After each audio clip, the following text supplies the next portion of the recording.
Hello investors and welcome back to Just Randy Stocks. I wanted to talk about Orphazyme, or ticker symbol ORPH, give you some information, show you where to find stuff if you know that this went parabolic and went up to $70 and you were like, did I miss an opportunity? It's really low. Is it really low? It's $9.33. It was sitting at about $5.50. You can see the chart here. One day it's been at 933, dropped 55%. But if you look at the 5-day chart, it was sitting here last week at 525. So it's increased about 100%. Then it had a 1,400% increase to $70. And is this a buying opportunity? I hope I can cover those details in this video for you. We're going to be going through what is arimoclomol, the clinical development program. You see here it went through phase 1, 2, 3, filed with the FDA, and the timing is June 17th on feedback that they're supposed to get back from the FDA. We'll be covering the ownership breakdown, which you can see on this screen. I want to go through this video. It's only 2 minutes and 13 seconds, and then I want to talk about risk. So if that interests you, stay tuned, and we're just going to go ahead and get into it. So let's talk about the price action. So ticker symbol ORPH. Should you buy this next week, Monday morning? Do you want to get in on this under $10? If you can risk $100, it might be worth it. Some people have the leverage to trade more. So what is happening with this? As you can see here from this slide, the Niemann-Pick disease, it's passed all the way through. It's phase 2 and phase 3. So it's ready for the FDA acceptance. And you can see this last line here. It says there is no approved treatments in the United States for Niemann-Pick disease type C. And they've got other programs that are in clinical development within this company. So just a reminder, it has increased 100%. So you could take a loss here, but the new meme stock is a Danish biotech firm that spiked almost 1,400%. So, I mean, could it repeat next week?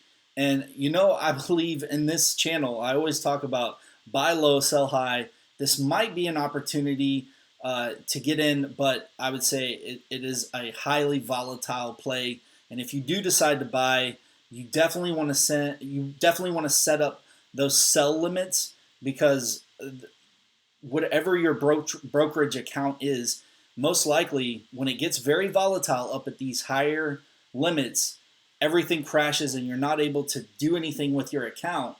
It freezes. They purposely freeze accounts. So you want to go ahead and set those sell limits in advance. So if it reaches one of those limits, it'll automatically trigger. So make sure you understand how to set a sell limit, and you might want to set it for like $60, $50 to be conservative. I don't know that I would go to a $70 limit and miss an opportunity. Or you could say you buy 10 shares because it's sitting around $10 when you're able to open it and the market's open. There's no options that you can buy for this, so you just have to buy stocks. One good thing is the benefit of buying stocks is that you get to hold on to the stock. So even if it drops back down to $5 or something crazy, you can hold on to it and wait for it to increase. And there's the potential that it could increase, so that way you can still capture, some profit on this. So I think you can take a conservative play here. So we're supposed to find out, early this week on whether or not the FDA is going to approve this. So ownership breakdown: 2% public companies, private companies 4.5%, individual insiders 12.9%, general public 24.3%, and institutional ownership is 56.3%. So I think there's a good ownership breakdown with this stock. So if you aren't familiar with heat shock proteins, I found this video and I want to share it with you, and let's take a look at it.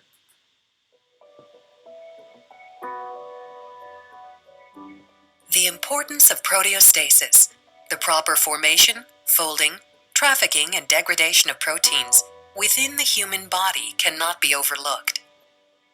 Protein misfolding can lead to protein aggregation, resulting in neuromuscular and neurodegenerative diseases. Protein misfolding can also lead to lysosomal dysfunction and inefficient lipid trafficking, resulting in the manifestation of lysosomal storage diseases. Heat shock proteins play a key role in maintaining proteostasis within the human body. Heat shock proteins, or HSPs, are the body's natural response triggered when a cell is under stress. As molecular chaperones, they limit damage and facilitate recovery. When the cell is under stress, heat shock factor 1 amplifies the production of heat shock proteins, like HSP, through 3 key mechanisms. It repairs and refolds damaged proteins and corrects misfolding, allowing proteins to perform their normal functions. It prevents protein aggregates to correct protein folding, or alternatively facilitates degradation of the aggregates with the help of co-chaperones. It promotes lysosomal function by chaperoning key enzymes to the lysosomal membrane, where they can resume their normal function. In summary, HSP70 is a molecular chaperone that guards cellular function and integrity through 3 key mechanisms. HSP70 is a key focus of Orphazyme's research and has potential as a therapeutic target and biomarker for diseases caused by protein misfolding. So Orphazyme, should you buy it? That's the video. I hope you learned something from that about these heat shock proteins and specifically the HSP70. Now, the last thing that I wanted to cover, just to talk about risk, this is a very risky play. Some of you have money to risk. So the last thing that I wanted to cover with you was the F1 filing risk associated with our business and just this first bullet. Feel free to read more in this F1 filing, and you can find it just by searching ORPH F1. So the first bullet here, we have not received approval for any product candidate for commercial sale, and as a result, we have never generated any revenue and have incurred significant financial losses and expect to continue to incur significant financial losses in the future, which makes it difficult to assess our future viability. So it's, I mean, right there, you just know that there's a lot depending on this FDA approval. So let me know in the comments below, what do you plan on doing? Are you on Monday going to add to your position? Are you going to start a position in ORPH? I'd like to hear your comments below.